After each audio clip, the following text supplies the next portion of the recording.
This is a letterbox, which means I'm going around taking pictures of letterboxes for Christmas, as I always do, to stick on my Facebook page. Like you do, although I'm a little bit disappointed there's not as many as I was seeing last year.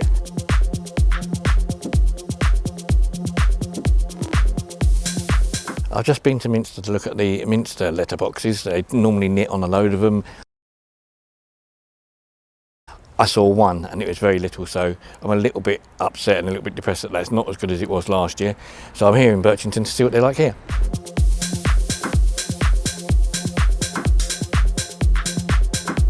The one thing I will add about it is it's actually really getting dark, and it's just gone, what? It's about 3:30 and it's already getting dark and horrible and grey, although it's not raining today, which is quite nice, so that's a bonus, I suppose. But yeah, it's getting a bit dark and horrible, and it's cold.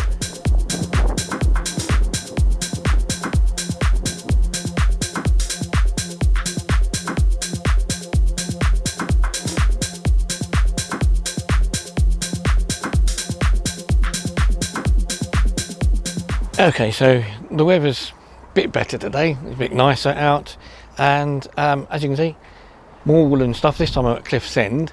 They've made a bit of an effort up here behind me, and the tree's even got woolen penguins on it, which is quite nice. Not everywhere's doing it. It's a bit weird one, because like I said with Halloween and the lights for Halloween and decorations and stuff for Halloween, after the pandemic people don't seem to be doing it as much. Same goes for Christmas lights. People don't seem to be doing as much of it as they used to be doing. The ones that do it go all out and do a massive great big light display everywhere, and then the streets that you used to have lots of lights in just haven't bothered anymore. So some of the places you'd go, oh yeah, it's nice, and they're not there now.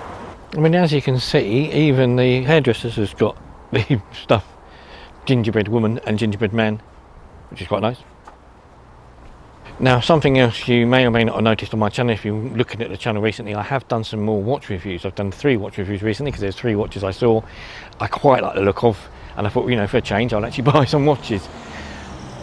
The usual problem I have with watches is I just don't see things I like the look of, so it takes me a while to find something that I really want to do, be picky and get the ones I really like the look of, so that's what I've done this time.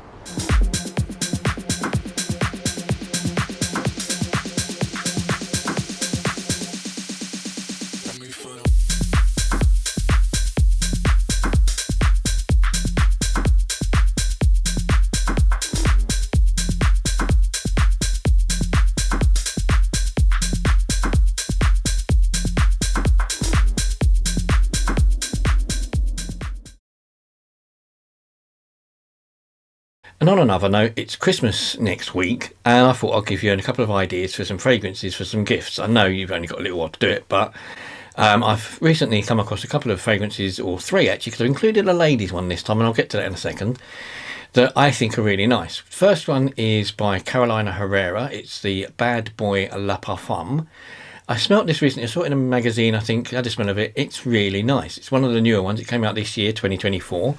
And it's a really nice smell. It's an unusual bottle, like all the Carolina Herreras, like a lightning bolt thing. But it's quite a nice smell. It's quite a fragrant smell. Again, it's got sort of like the last one I did a while back, which I did the Eros Energy. It's sort of got citrusy notes to it. So this is quite a nice citrusy smell. One thing it does, it's in top notes is cannabis and grapefruit.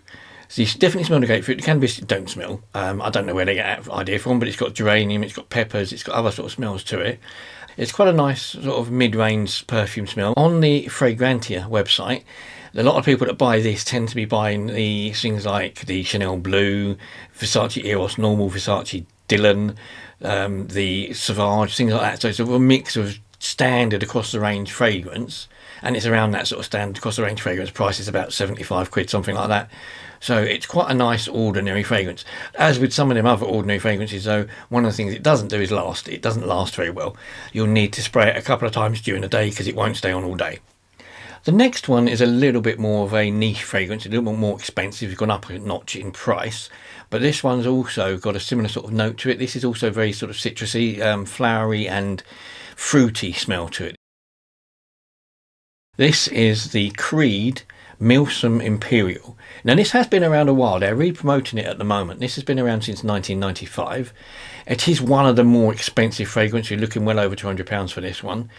but it's a nice looking bottle. It's a gold posh looking bottle, which it should be for the price, of course. This one's going to be a bit different from the bad boy because this one is going to last you all day. Creed fragrances tend to, once you put them on, you don't need to put them on again. They're quite strong, but this one isn't overly overpowering. It's quite a nice smell. As I said, it's got fruity notes at the top note, but also includes sea salt, which is a bit strange. Then it's got sort of a mid note of sort of lemon, bergamot, iris and mandarin smells.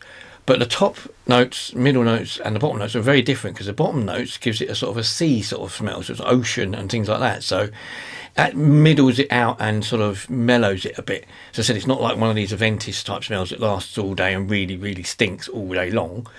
This one's a nice sort of quite a mellow smell. But yeah, it's a very nice smell, very regal smell, which is sort of also in the name, I suppose. But it's a very, very nice smell. I can recommend this one highly. The next one I'm going to do is a female fragrance, and I don't normally do female fragrances, but as I was in Boots and the lady said, have a smell of this as I was looking at the others, she goes, this has got a weird top note that you won't guess, and she was trying to get me to guess it. Another smell, I couldn't smell it at first, but the top note is actually banana flower. And I only sort of worked that out when she told me, really. I couldn't smell the banana in it. It's banana flower doesn't smell specifically like banana, but it was a strange top note for her to get me interested in it. And this is the Marc Jacobs Daisy Wild.